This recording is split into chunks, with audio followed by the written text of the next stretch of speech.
One of President Trump's first actions of his second term was to reestablish the federal use of private prisons. It was barred under the Biden administration.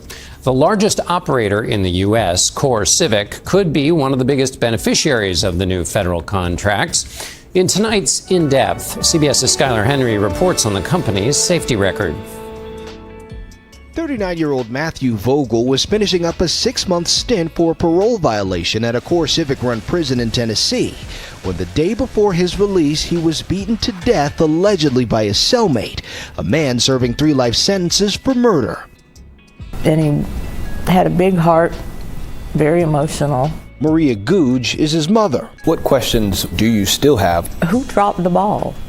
Did nobody hear it? Were there no guards that could have stopped it or intervened? There's just too many what ifs. CoreCivic is the largest prison operator in America. Ben Rabin is suing the company on behalf of Vogel's family. This is a company that makes tens of millions of dollars every year and yet leaves its prisons understaffed. The suit alleges that, to save on staffing costs, CoreCivic reduced the risk rating for Vogel's cellmate from a 4, the most dangerous, to a 0. And he's got multiple first-degree murder convictions, so it makes sense he would be 4 for highest. And yet somebody has crossed that out and put that as a 0 for low. The company has refuted the suit's claims.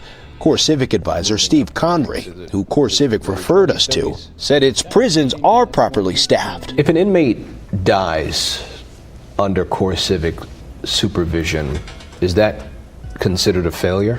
One death is one death too many. We don't want any individual to die while they're in our care, but it does happen. We take it seriously. Critics argue that private prisons rely on increased incarceration rates for profitability. How valid is that? It's a totally false narrative, absolutely false narrative. CoreCivic operates 4 prisons in Tennessee. A CBS News review of state data found inmates are more than twice as likely to be killed at a CoreCivic prison compared to government-run prisons. CoreCivic disputes that analysis and says comparing prisons with different populations can result in inaccurate conclusions. Maria Googe, the mother of Matthew Vogel, says that she's still waiting for answers on what happened to her son. Because as a mom, they say you're not supposed to have to bury a child. Nope. It's something that nobody should ever have to deal with. CoreCivic said they are cooperating with the ongoing investigation and maintain a high standard of care for those in their custody. They declined to comment on Matthew Vogel's death. Skylar Henry, CBS News, Nashville, Tennessee.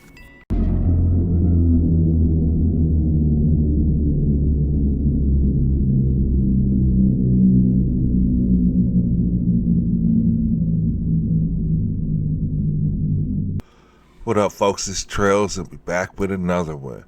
And definitely make sure you tap in and hit that like, and you hit that subscribe. Now, definitely justice for Matthew Vogel in this situation. Our prayers are with him and his family. It's a pretty sad ordeal. And it goes to show that when I was speaking with Will Johnson, in my 1-hour discussion with him about MAGA and Donald Trump and how horrible his policies really are, this right here is proof of it. When you got private prisons, this will always happen. And this prison in particular has a major history with people dying in their jail cells. They don't care. They are not understaffed. It is not about being understaffed. It is the policy that they don't care, and they are there to fill the void. If you build 22 prisons for profit, they have to fill those prisons.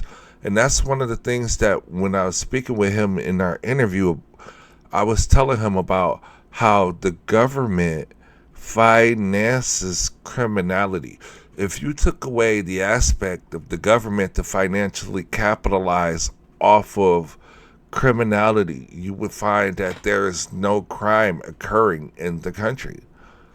Because at the end of the day, they have to get tickets. They have to solve crimes. If there's no crimes, they will make crime. That is the way it goes. This is a job. Your life is at stake if you're a police officer.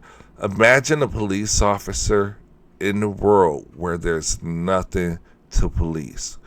They would be out of work. And this is no excuse for Mr. Matthew Vogel. I do not know him. I do not know the crimes he committed. Should he have not been selling drugs? Yes. That doesn't mean that you deserve to be placed in a situation when you're with someone who's never going to see daylight ever again. And that's what I mean. They know what these prisoners are in there for. They know who are the worst of the worst. When you're mixing inmates in like that, you don't care. It's not about being short-staffed. They purposely put that man in that room for that to occur. They knew it was a high probability of that happening because it happened before with the same subject, which means they didn't care. Right before the man was released too. That's bogus as hell. But yeah, prayers to him and his family. It goes to show you that Donald Trump doesn't care about fixing the country. He only cares about making money for the government, because it was one of the first things he did was to come through and roll that back, which means he knows exactly what he's doing when he does that. I'm uneducated. I don't have college degrees in doing any of this.